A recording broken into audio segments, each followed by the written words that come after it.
발빠른 적응이라는 주제로 하나님의 말씀을 좀 함께 살펴보도록 하겠습니다. 20세기 후반 코닥이라는 사진 필름 산업에서 가장 크게 이 산업을 지배했던 회사 이름이 코닥입니다. 혹시 한 번쯤 들어보셨을 거예요. 코닥 필름, 혹시 코닥 사진. 그런데 지금은 그 이름이 사람들에게 참 많이 지워져 있습니다. 왜냐하면 이 1990년대 중반부터 디지털 산업으로 변화되기 시작하면서 예전에 아날로그 필름이나 사진 업계가 많이 저물기 시작하고 디지털 필름 혹은 디지털 사진이라고 표현하는 디지털 산업이 엄청나게 부흥하게 됩니다. 그런데 그 당시에 이 코닥의 최고 경영자들은요, 디지털 사진 기술은 우리 산업에 위협이 되지 않는다라고 평가하면서 변화되고 바뀌어가는 환경에 적응하지 않으려고 했습니다. 그리고 그 결과 지금 우리가 경험하듯이 사람들의 머릿속에 코닥이라는 회사는 참 많이 지워져 있습니다. 이 이야기가 우리에게 전해주고 있는 내용은요, 시대가 바뀌면 우리의 마음과 자세와 행동도 변화되어야 한다는 겁니다. 기존의 방식을 끝까지 고수하고 있는 모습이 얼마나 위험한지를 이 코닥이라는 회사 자체가 우리에게 선명하게 이야기해 주고 있는 것이죠. 오늘의 본문은요, 이 아삽과 헤만과 여두둔의 자손들의 인생이 완전히 변화되었음을 이야기하고 있습니다. 사실은 이 역대상 23장에서부터 시작해서 다윗은 레위 자손들에게 새로운 사명을 부여하기 시작합니다. 우리 성경의 내용들을 잘 이해하고 계신 성도님이시라고 제가 믿기 때문에 성막 시대에서 레위인들의 일들이 혹시 무엇이었는지 기억하십니까? 그냥 단순히 그냥 제사만 지내는 이 고유의 특별하고 중요한 이 사명뿐만 아니라 성막이 이동될 때마다 성막에 많은 직기들을 들고 옮겨야 하는 특별한 사명이 주어져 있던 사람들입니다. 그런데 다윗을 통해서 성전을 짓도록 준비가 되기 시작했고, 이제는 이후에 솔로몬으로부터서 완전히 이 성막의 시대에서 성전의 시대로 뒤바뀌는 새로운 시대가 될 거라고 하나님께서 말씀해 주시고, 이 새로운 시대를 준비하기 위해서 다윗은 오늘 레위 자손들에게 새로운 사명을 부여하고 있는 거예요. 더 이상 성막의 직기들을 이동하는 삶이 아니라 이제는 새롭게 이전과는 다른 찬양을 하는 삶으로 다윗이 부를 뿐만 아니라 하나님께서 부르고 계신 것이죠. 특별히 1절은 이렇게 기록하는데 우리 함께 읽어볼까요? 1절입니다. 다윗이 군대 지휘관들과 더불어 아삽과 헤만과 여두둔의 자손 중에서 구별하여 섬기게 하되 수금과 비파와 재금을 잡아 신령한 노래를 하게 하였으니 그 직무대로 일하는 자의 수요는 이러하니라. 사랑하는 성도 여러분, 우리는 분명히 하나님 나라의 새로운 존재로, 새로운 삶으로 부른 존재임을 우리가 믿는 사람들인 줄로 믿습니다. 새로운 사명으로 하나님께서 불러주셨어요. 우리가 청년의 삶에서 부모 혹은 남편, 아내의 삶으로 우리의 새로운 사명으로 하나님께서 부르셨을 뿐만 아니라 우리가 그냥 혼자 살고 학업 생활을 하던 학교 생활을 하던 학업에서 이제는 직장 생활로 전환하는 새로운 삶으로 하나님께서 부르시고 계시죠. 뿐만 아니라 세상 속에서 자기 잘난 맛과 자기의 유익을 위해서 살던 존재에서 누군가로 섬길 수 있는 존재로 하나님께서 부르시고 계십니다. 이것이 오늘 이 1절이 이야기하는 대로 구별하여 섬기는 일로 하나님이 부르시고 계신 거예요. 특별히 이 구별하여 섬기게 하되라고 하는 이 단어에서 구별하다라는 단어는 성경 속에서 되게 중요하고 독특하게 쓰여지는 단어입니다. 이 구별이라는 단어는 창세기 창조 기사를 혹시 생각해 보신다면 이런 단어로 쓰이고 있어요. 한번 들어보세요. 빛과 어둠을 나누사. 분명히 빛이 있으면 어둠이 존재하는 것처럼 완전히 구분되어 나누어지고 있는 거죠. 궁창 아래의 물과 궁창 위의 물로 나누사, 이 나눔에 대한 이야기입니다. 또 낮과 밤을 나누사, 이 나눔이 이 구별이라는 단어, 똑같은 단어예요. 그뿐만 아니라 출애굽기에서도 이렇게 단어로 쓰입니다. 너희를 위하여 성소와 지성소를 구분하리라. 지금 제가 어떤 개념을 이야기해 드리는지 이해가 되십니까? 정체성이 완전히 다름을 이야기하고 있는 겁니다. 하나님께서 우리를 구별하여 섬기게 하는 이 사명들은 이전과는 완전히 다른 정체성으로, 그리고 지금 존재하는 똑같은 비슷한 것들이 있을 수 있겠지만 완전히 다른 존재로 하나님께서 부르시고 계신다는 의미입니다. 동일하게 아삽과 헤만과 여두둔의 자녀들 중에서 특별히 찬양으로 섬기는 자들은 그렇게 하나님께서 구별하여 섬길 수 있도록 부르시고 계신다는 거예요. 특별히 하나님께서 우리를 구분하여 섬기게 하는 자리로 부르셨을 줄로 믿습니다. 이것을 바라볼 줄 아는 오늘의 새벽의 시간이 되길 소망합니다. 과거와는 완전히 다른 삶으로 하나님께서 초대하고 계신 거예요. 세상의 존재와는 완전히 다른 겁니다. 아빠와 엄마를 할지라도 세상과 다른 존재로 하나님이 부르신 거예요. 우리가 남편과 아내라고 할지라도 세상과 완전히 구분되어 있는 존재로 하나님이 부르시고 계신다는 겁니다.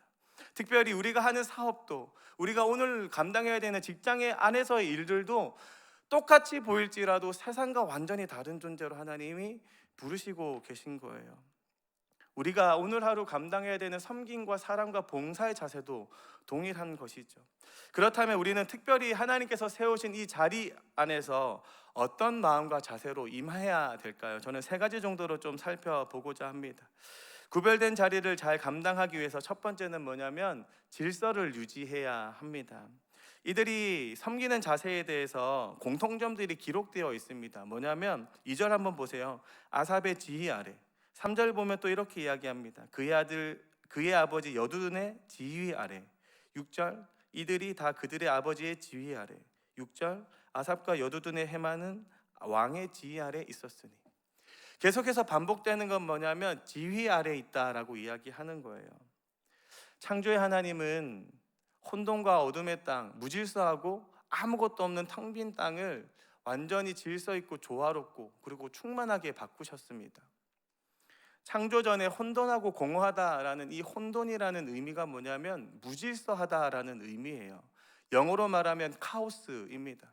그런데 그곳 가운데 하나님이 질서를 부여하는 방식으로 창조해 오셨고, 지금도 그 창조의 하나님은 우리에게 질서를 계속해서 부여하시고 그 질서에 따라서 세상을 운행하시길 소망합니다. 우리가 맡긴 일에 질서를 지키고 질서를 행해야 되는 이유가 분명한 것이죠. 그런데 저는 이것을 다른 의미로, 또 잘못된 의미로 상명하복이라는 개념으로 말씀드리는 것이 아닙니다. 혹시 인턴이라는 영화를 보신 적이 있다면 이해를 하시겠지만, 인턴이라는 영화는 정말로 젊은 이 스타트업의 한 CEO와 이제 완전히 퇴직한 한 사람이 그냥 기업에 도움을 주러 오면서 부딪히는 일화에 대한 이야기인데요. 처음에 이 젊은 사람이 이 오래된 사람, 이 늙은 사람, 이제는 퇴직해서 퇴물이 되어버린 사람의 말을 옛날 일이라고 생각하고 받아들이질 않습니다. 그런데 점점 시간이 흐르면서 이 사람이 가지고 있는 지혜가 참 대단하구나 하면서 받아들이기 시작하고, 또 반대로 나이가 많은 그리고 퇴직한 이 사람은 이 정말로 그냥 막 패기만 있고 열정만 있는 사람을 무시하거나 하지 않습니다. 그 사람의 생각과 사고를 존중하면서 이끌어가길 소망하고 도와주길 바라는 마음으로 서로 조화스럽게 일을 해가는 것이 이 인턴이라는 영화이거든요. 저는 동일한 질서를 지금 이야기 드리는 거예요. 우리는 넓은 의미에서 이렇게 사람과의 관계를 서로 지혜와 어떤 질서와 또 서로의 존재에 대한 것들을 인정하며 살아야 되지만, 특별히 하나님이 우리에게 주신 법과 질서와 문화를 우리가 또 지켜가야 하는 존재입니다. 우리가 법과 규정의 테두리를 벗어나서 우리가 섬길 수 없는 일이에요. 우리가 무엇을 하던 하나님이 주신 그 문화 안에서 해야 하는 것이죠. 특별히 오늘 하루 하나님이 주신 그 질서들을 좀 점검해 볼 줄 아는 저와 여러분 되길 예수님의 이름으로 축복합니다. 하나님은 우리에게 그리스도의 법을 주셨고, 하나님은 우리에게 하나님 나라의 문화를 주셨고, 하나님 나라의 통치를 따라가야 될 존재로 하나님 부르셨습니다. 그 질서가 무엇인지를 생각 한번 해보시면서 하나님의 질서를 어그리고 있는 마음이 있다면 그것을 되돌릴 줄 아는 귀한 하루가 되길 주님의 이름으로 축복합니다. 구별된 자리를 감당하기 위해서 두 번째는 뭐냐면 늘 배우고 또 익숙해져야 한다는 거예요. 7절 이렇게 기록하는데 우리 함께 읽어볼까요? 이렇게 기록합니다. 7절 마지막 부분에 보면 그들과 모든 형제 곧 여호와 찬송하기를 배워 익숙한 자의 수요가 몇 명이라고 288명이라 이렇게 되어 있습니다. 분명히 찬송하기를 배워 익숙했다라고 이야기하고 있는 거예요. 한번 상상해 보시겠어요? 아삽과 헤만과 여두둔의 자녀들 중에서 지금 찬송하는 자로 부르고 있는데, 이 사람들 말고 다른 지파에 찬송하는 걸 더 잘하는 사람이 있었지 않았을까요? 혹은 은사적으로도 재능적으로도 훨씬 더 악기를 잘 다루는 사람이 있었을 겁니다. 근데 그 사람들을 불러서 하나님이 찬송하는 자로 세우고 있는 것이 아니라 뭐라고요? 레위인 중에서 그냥 잘하는 사람, 혹은 레위인 중에서 구별하여서 섬길 수 있도록 부르고 있다는 겁니다. 그 말은 뭐냐면, 어쩐 좀 저희가 확대해서 해석한다면 진짜 음악적 재능이 아예 없었을 수도 있고요, 그나마 레위인 중에서 잘하고 있는 사람일 수도 있습니다. 그런데 이들에게 다 공통적으로 이야기하고 있는 건 뭐냐면, 배우는 것과 익숙해지고 있다는 겁니다. 그리고 그 악기에 익숙해져서 찬양하는 것, 섬기는 것에 부족함 없도록 성장하고 있다는 거예요. 사랑하는 성도 여러분, 하나님께서 우리에게 구별해서 맡기신 일들이 참 어색하기도 하고 참 부족하기도 합니다. 그런데 하나님이 우리에게 꿈꾸시는 것은 날이 갈수록 배우길 소망하고 날이 갈수록 익숙해지길 소망하는 거예요. 우리가 잘하고 있기 때문에 부모로 부르시는 것이 아니라, 잘하는 재능이 있기 때문에 오늘의 현재 일이 맡긴 것이 아니라, 그저 늘 하나님 안에서 배워가길 소망하고 또 익숙해지길 소망하고 있는 것이죠. 한날 저희 큰 아들이 저에게 이런 이야기를 하는 거예요. 아빠, 나는 1대1 신방 없어? 막 이렇게 이야기하는 거예요. 이게 무슨 말이냐면, 제가 한창 오랫동안 교육부서에 있으면서 아이들과 함께 하려고 1대1 신방이라는 것을 만들어서 아이들이 원하는 대로 놀아주고, 막 밤 11시 반, 12시에 들어온 적도 있어요. 합법적으로 이제 부모님과 이야기를 해서 뭐 야구를 보러 간다거나. 어린 우리 큰아들의 모습에는 그게 부러워 보였나 봐요. 그 제가 생각 없이, 그래 그럼 너도 1대1 신방 해야지, 이렇게 했던 것이 여지껏 오고 있어요. 요즘에 제 얼굴 표정을 보면서 되게 어두워졌다라고 생각하시는 성도님들이 있어요. 지금 제가 체력적으로 많이 붙여 있어요. 뭐 지난주 월요일, 이번 주 월요일 아이들 이준이대로 하루 종일 놀아주고, 또 이번 주는 민준이랑 또 하루 종일 놀아준다고 제 체력이 완전히 방전되어 있어요. 또 제가 가정 안에서 좋은 문화를 읽어가려고 6시부터 8시까지 거의 2시간을 운동하듯이 합니다.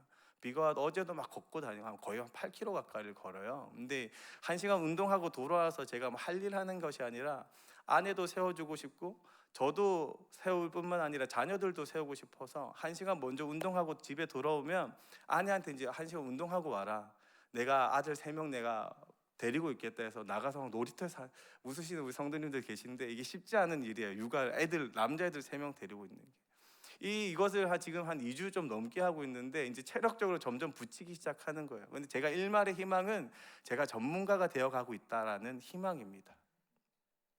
처음에 새 아들을 어떻게 키워야 될지 정말로 막막했어요. 그런데 어느 순간에는 이제 아내 혼자 운동하고 와, 내가 3명을 내가 돌볼 수 있다라고 할 만큼 익숙해지기 시작하는 거예요. 나름의 노하우가 생기기 시작하고 새 아빠를 감당할 수 있는 아빠가 되어가고 있습니다. 만약에 이 찬양을 맡긴 사람들에게 그냥 막 치라고 했다면 어떻겠어요? 저희 막내 서준이가 뭐 형들이 가져온 뭐 북이나 이런 것들 막 치고 있으면 소음만 되어요. 악기 중에 심벌을요, 배우지 않고 막 치면 그냥 소음만 됩니다. 배우고 익숙해지는 일이 얼마나 중요한지를 오늘의 성경이 이야기하고 있는 거예요.